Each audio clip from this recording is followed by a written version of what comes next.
ሰላም ጤና ይስጥልኝ ቤተሰቦች፣ ቦሌ ዶክተር በሚለው የመረጃ ፕሮግራም በድጋሚ ተገናኝተናል። በዚህ ጀምሩ ቪፒኤን አብርታችሁ። የዛሬ መጀመሪያና ቀዳሚ ዜና የሚሆነው ከረፑ ስለተሰኘው ፊልም ቦክስ ኦፊስ ላይ ስለተሰበሰበው ገንዘብ ሲሆን ዋና ምክንያቱ ደግሞ ይህ ፊልም ገና የመጀመሪያ ዊኬንዱ ላይ እጅግ በጣም ምርጥ የተባለ ገንዘብ መሰብሰብ ችሏል። ይህን ስትሰሙ እርግጠኛ ነኝ በጣም ትገረማላችሁ። ከረፑ የተሰኘው ፊልም ገና በሶስተኛ ቀኑ ወይም በዊኬንድ ቢዝነሱ ብቻ ቀደም ያሉትን ሁለት ፊልሞቹን ላይፍ ታይም ኮሌክሽናቸውን አልፎ መሄድ ችሏል። 300 ከሮር የሚያክል ከፍተኛ ገንዘብ የወጣበት ካንጓ የተሰኘው ፊልም ቀደም ያለው ማለት ነው ላይፍ ታይሙን በዓለም አቀፍ ደረጃ 110 ከሮር ሰብስቦ ነበር የወረደው። በ65 ከሮር ደግሞ የተሰራ የነበረው ሪትም የተሰኘው ፊልም በዓለም አቀፍ ደረጃ 97 ከሮር ብቻ ነበር ሰብስቦ የወረደው። ከረፑ የተሰኘው ፊልም የሰበሰበውን ስናይ ሜይ 15 ላይ የተለቀቀው ይህ ፊልም ኦፕኒንግ ዴይ ወይም የመጀመሪያ ቀን ላይ 15.50 ከሮር በዴት ኮሌክሽን መሰብሰብ የቻለ ሲሆን ሁለተኛ ቀኑ ላይ 24.15 ከሮር መሰብሰብ ችሎ ነበረ። ሶስተኛ ቀኑ ላይ ማለትም እሁድ 28.35 ከሮር መሰብሰብ ችሎ ነበረ። ስለዚህ በድምር ከረፑ የተሰኘው ፊልም የመጀመሪያ ዊኬንዱ ላይ በኔት ኮሌክሽን 68 ከሮር መሰብሰብ የቻለ ሲሆን ፊልም ሜከሮቹ እንዳሉት ከሆነ ደግሞ በዓለም አቀፍ ደረጃ ፊልሙ 147 ከሮር መሰብሰብ ችሏል ብለዋል።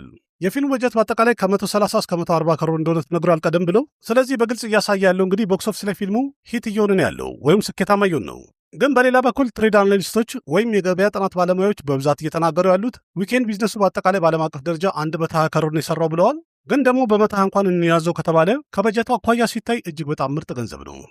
ይህም ማለት ከረፑ የተሰኘው ፊልም እንግዲህ ቦክስ ኦፊስ ላይ ሂት እየሆነ ነው ያለው። የመጀመሪያ ሳምንቱ ሲጨርስ ደግሞ በአጠቃላይ ምን ያህል ሰርተዋል የሚለውን ደግሞ መለስ ብለን እናያለን።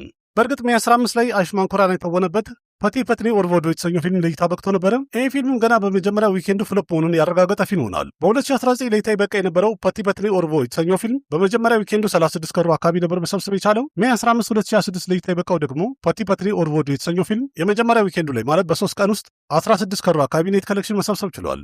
በ60 ከሮር በጀት የተሰራው አዩሽማን ኩራና የተወነበት ይህ ፊልም ገና የመጀመሪያ ዊኬንዱ ላይ ለየት ያለ ገንዘብ መሰብሰብ አልቻለም። በቀጣይ እንግዲህ በሂደት ምናልባት ከተሳካለት እንጂ አሁን ላይ እንኳን ፍሎፕ የተባለ ፊልም እየሆነ ነው ያለው። በቀጣይም በእርግጥ ሌላ ልክ እንደዚህ ቀጣይነት ያላቸው ሲኩዌል የሆኑ ፊልሞች ለእይታ ይበቃሉ ተብሏል። ስለዚህ በቀጣይ ደግሞ ፓርት ያላቸው ፊልሞች እንዴት ይሆናሉ የሚለውን አብረን ምን ይሆናል።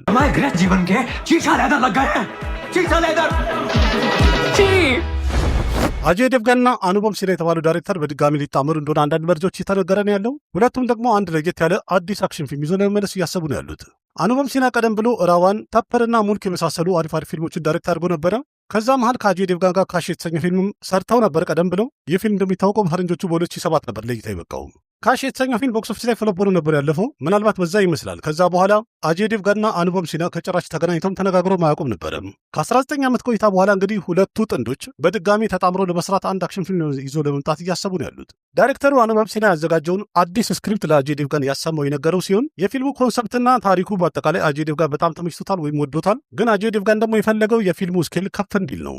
እናም እንዲያሳድገውና ከፍ እንዲያደርገው ነግሮታል ተብሏል። ይህም ማለት እንግዲህ ስኬሉ ከፍ ካለ በትልቅ ስኬል የሚሰራ ፊልም ሲሆን አኑቦም ሲና ዳይሬክት የሚያደርገው ሲሆን በፊልሙ ላይ ደግሞ አጀይ ዴቭጋን መሪ ተዋናይ ይሆንበታል ማለት ነው።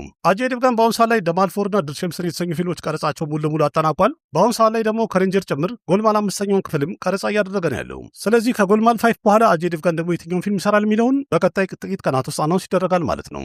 ሻሂድ ከፑር፣ ክሪቲ ሴንና ረሽሚ ከመንደና አንድ ላይ የሚተውኑበት ኮክቴል ሁለተኛው ክፍል ኦፊሻል ትሬለሩ ሜይ 29 ላይ ለእይታ ይበቃል ተብሏል። ኮክቴል ሁለተኛው ክፍል ማለት ሰይፍ አሊ ካን ቀደም ብሎ የሰራበት የነበረው ኮክቴል የተሰኘው ፊልም የእሱ ቀጣይ ፊልም ሲሆን ግን ቀደም ብሎ እንደተነገረው ከሆነ በዚህኛው ላይ ለየት ያለ ታሪክ ሲሆን ያለው ሙሉ ለሙሉ ፊልሙም ሆነ ታሪኩ ከመጀመሪያው ክፍል የማይገናኝ ሆኗል ተብሏል። ቲዘሩ ለእይታ በበቃ ሰዓት ላይ ጥሩ አቀባበል አግኝቶ ነበር፣ ምንም አይል የሚባል ነበረ። ስለዚህ አሁን በቀጣይ ደግሞ ኦፊሻል ትሬለሩ ምን አይነት አቀባበል ያገኛል የሚለውን አብረን ምና ይሆናል። የኮክቴል 2 ትሬለሩ ሜይ 29 ለእይታ ይበቃል የተባለ ሲሆን ፊልሙን ደግሞ ጣጣውን ጨርሶ ጁን 19 2026 በዓለም አቀፍ ደረጃ ለሲኒማ እይታ ይበቃል የተባለ ፊልም ሆነዋል። ወሩን ደበን የተወነበት ቀጣይ ፊልሙ ሄጀባኔቶ ኢሽቅ ሆና የተሰኘው ፊልም ሜይ 21 ኦፊሻል ትሬለሩ ለእይታ ይበቃል ተብሏል።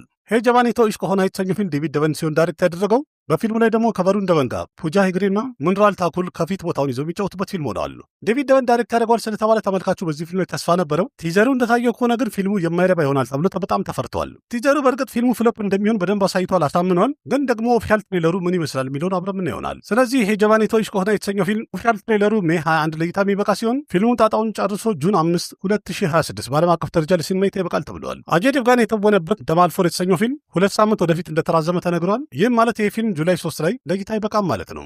ቀደም ብሎ ደማልፎር የተሰኘው ፊልም ጁላይ 3 ለእይታ ይበቃል ተብሎ ነበረ። ግን አንድ ሳምንት ቀደም ብሎ ደግሞ አክሸይ ኩማር የተወነበት ዌልካም ቱ ጀንግል የተሰኘው ፊልም ለእይታ እንደሚበቃ ተነግሯል። በዚህ የተነሳና በዚህ ምክንያት አጀይ ዴቭጋን ፊልሙን ወደፊት እንዳራዘመ ተነግሯል። ዋና ምክንያቱ ደግሞ ሁለቱም ኮሜዲ ፊልሞች ናቸው። በላይ ተደራርበው ለእይታ ከበቁ በእርግጠኝነት መናገር የሚቻለው እንግዲህ ቦክስ ኦፊስ ላይ ለሁለቱም ፊልሞች ትልቅ ጉዳት ይኖረዋል ተብሎ ይታመናል። ስለዚህ አክሸይ ኩማር የሰራበት ዌልካም ቱ ጀንግል ጁን 26 ለእይታ የሚበቃ ሲሆን አጀይ ዴቭጋን የሰራበት ደግሞ ደማልፎር የተሰኘው ፊልም ጁላይ 17 2026 ለእይታ ይበቃል ተብለዋል። ሁለቱም እንግዲህ በዚህ ዓመት ከሚለቀቁ ትልቅ ከሚባሉ ኮሜዲ ፊልሞች መሃል ናቸው። ስለዚህ በቀጣይ ደግሞ የምናየው የትኛው ፊልም የበለጠ አቀባበል ያገኛል፣ ቦክስ ኦፊስ ላይ ማን ብዙ ገንዘብ ይሰበስባል የሚለውን አብረን ይሆናል። ግን እናንተ የህንድ ኮሜዲ ፊልም የምትወዱ ከሆነም ከደማልፎር እና ዌልካም ቱ ጀንግል ከተሰኙ ፊልሞች የትኛውን በጣም እየጠበቃችሁ ያላችሁት? ሀሳብ አስተያየታችሁን ኮሜንት ላይ ጫውቱኝ እስኪ። ሺቫ ካርቲኬንና ዳይሬክተር ሺቭ ኩማር ቡርጌሰን ዳይሬክት ያደረገው ፊልሙ ቀረጻውን እንግዲህ አንድ ብሎ ጀምሯል ተብሏል። የፊልሙ ርዕስም ሲዮን ይሆናል ተብሏል። ትላንትና ከሲዮን ፊልም ላይ አንድ ፖስተር ለእይታ ይበቃ ሲሆን ፖስተሩ ላይ ደግሞ ሺቫ ካርቲኬን መሻሉን ይዞ ኢንቴንስ በሆነ እይታ ይታይበታል። ይህ ፊልም ይዘቱ አንድ ሩለር አክሽን ድራማ ፊልም ሲሆን በአንድ መሲያ ታሪክ ላይ የሚያጠነጥን ሲሆን አካባቢ ላይ ያሉ ሰዎች እንደ መላእክትና እንደ አማልክት የሚያዩት ሰው ወይም የሚያዩት ግለሰብ ታሪክ ላይ የሚያጠነጥን ይሆናል ተብሏል። ስለ ታሪኩ እንኳን ብዙ መረጃ ወይም ዝርዝር መረጃ አልወጣም። ግን አንዳንድ መረጃዎች እንደሚያሳዩት ከሆነ የዚህ ፊልም ታሪክ የሚያጠነጥነው በአንድ መንደር ውስጥ ስለሚገኝ የቤተ እምነት ወይም በጸሎት ቦታ ታሪክ ላይ የሚያጠነጥን ፊልም ይሆናል ተብሏል። በእርግጥ ቀደም ብሎ ለእይታ ይበቃ የነበረው የሲዮን ቲዘሩ ሲታይ የካንታራ ቫይብ ነበረው። ስለዚህ በቀጣይ የምናየው ደግሞ የፊልሙ ሙሉ ታሪክ ምን ይመስላል የሚለውን ነው። የፊልሙ ቀረጻ በአሁኑ ሰዓት ላይ ተጀምሯል። እንደተባለው ከሆነ ፊልሙ ጣጣውን ጨርሶ በዚህ ዓመት ኦክቶበር ወር ላይ ለእይታ ይበቃል ተብሏል። መየርገን የተሰኘውን ፊልም ዳይሬክት ያደረገው ፕሬም ኩማር የተባለው ዳይሬክተር ቀጣይ ፊልሙን ቀረጻ እንደጀመረ ተነግሯል። ከፋሃድ ፋሲል ጋር ሺቫካም በፊልም ላይ መሪ ተዋናይ ትሆንበታል ተብሏል። መየርገን የተሰኘውን ፊልም ከሰራ በኋላ ዳይሬክተሩ ፕሬም ኩማር ቀጣይ ፊልሙን ከቪክረም ጋር ሊሰራ ነበረ። ግን በተለያየ በተፈጠሩ ችግርና ባለመግባባት ያ ፊልም ሆልድ እንደተደረገ አንዳንድ መረጃዎች ያሳያሉ። በዛም የተነሳ ቀጣይ ፊልሙን ዳይሬክተሩ ፕሬም ኩማር ከፋሃድ ፋሲል ጋር የሚሰራው ሲሆን በፊልሙ ላይም ደግሞ ትሬለር ድራማ ታሪክ በደንብ ያሳዩናል ተብሎ ይጠበቃል። የፕሬም ኩማር ይህኛው ፊልሙ ከሌሎች ፊልሞቹ በጣም ለየት ያለ ይሆናል ተብሎ ይጠበቃል። ምክንያቱም ፕሬም ኩማር ቀደም ብሎ የሰራቸው ፊልሞች ታሪካቸው በጣም ቀለል ያለ ነበረ። ይህኛው ግን አንድ ትሬለር ታሪክ ይኖረዋል ተብሏል። 96 እና መየርገን የተሰኙ ፊልሞች እርግጠኛ ነኝ ተወዳጅ ነበሩ። ሁላችሁም አይታችሁ ተስፋ አደርጋለሁኝ። ስለዚህ በቀጣይ ፕሬም ኩማር ዳይሬክት የሚያደርገው ፈሃድ ፋሲል የሚተውንበት ደግሞ አዲሱ ፊልማቸው ምን ይመስላል የሚለውን አብረን ምና ይሆናል። የአቫታር ፊልሞች ዳይሬክተር የሆነ ታዋቂው ጄምስ ካሜሮን እንዳለ ከሆነ በአሁኑ ሰዓት ላይ በቀጣይ የሚወጡትን የአቫታር ክፍሎች ሁለቱንም ተጨማሪ በጀት ጨምረንና ጊዜ ወስደን በከፍተኛ ሌቭል ለመስራት ፕላን እያደረግን ያለ ነው ብለዋል። ጄምስ ካሜሮን ጨምሮ እንደተናገረው ከሆነ አዳዲስ ቴክኖሎጂዎችን ጨምረን የምንሰራ ሲሆን በእነዚህ ፊልሞች ላይ በዛም የተነሳ እነዚህ ፊልሞች አንደኛ ውድ ናቸው፣ በዛ ላይ ደግሞ ሲሰሩም ረጅም ጊዜ ይወስዳሉ ብለዋል። የአቫታር ያለፈው የመጨረሻ ክፍሉ $400 ሚሊዮን ነበር የወጣበት። ግን ደግሞ አሁን ላይ እንዳለው ከሆነ በቀጣይ የሚሰሩት አቫታር ሁለቱም ክፍሎቹ በጀታቸውን ለመቀነስ እየጣሩ ያሉ ሲሆን እንደዛ ከሆነ ደግሞ በሚችሉት አቅም ፈጠን ብለው ቶሎ ይሰሩታል ማለት ነው። አቫታር አራተኛው ክፍል ቀደም ብሎ ዲሴምበር 21 2029 ላይ እንለቀዋለን ብሎ ተናግረው ነበረ።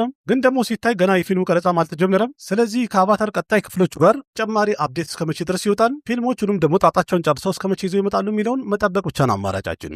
እናንተ ስለ አቫታር ፍራንቻይዝ ወይም 3 ክፍሎቹ ምን የምትሉት ነገር አለ? የትኛው ነበር በጣም የተመቻችሁ? እኔ እንኳን እንደ አንደኛው ክፍል የሚሆንብኝ ምንም ፊልም የለም። እናንተ ያላችሁን ሀሳብ አስተያየት ኮሜንት ላይ ጻፉልኝ። ቪዲዮ ከተመቻችሁ ላይክ አድርጉ። ያላችሁን ሀሳብ አስተያየት በኮሜንት ገለጹ። ለጓደኞቻችሁ ሼር አድርጉ። ለቤቱ አዲስ ናችሁ ሰብስክራይብ አድርጉ። ቤተሰብ ሁኑ። ልክ እንደዚህ ከሲኒማ ጋር የተያዙ በጣም ብዙ መረጃዎችን እንደዚህ የመጣሁኝ ያቀርብላችኋለሁ። እንጫወታለን። አቅራቢያችሁ ካሲፕ ካነበርኩኝ በሌላ ምርጥ ቪዲዮ በድጋሚ እስከምንገናኝ ደህና ሁኑ።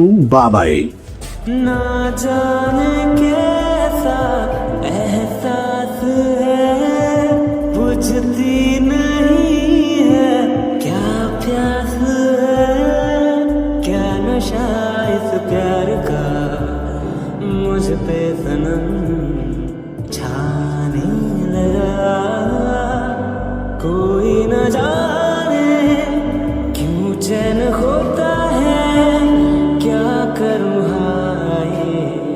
कुछ कुछ होता है क्या करूँ हाय कुछ कुछ होता है।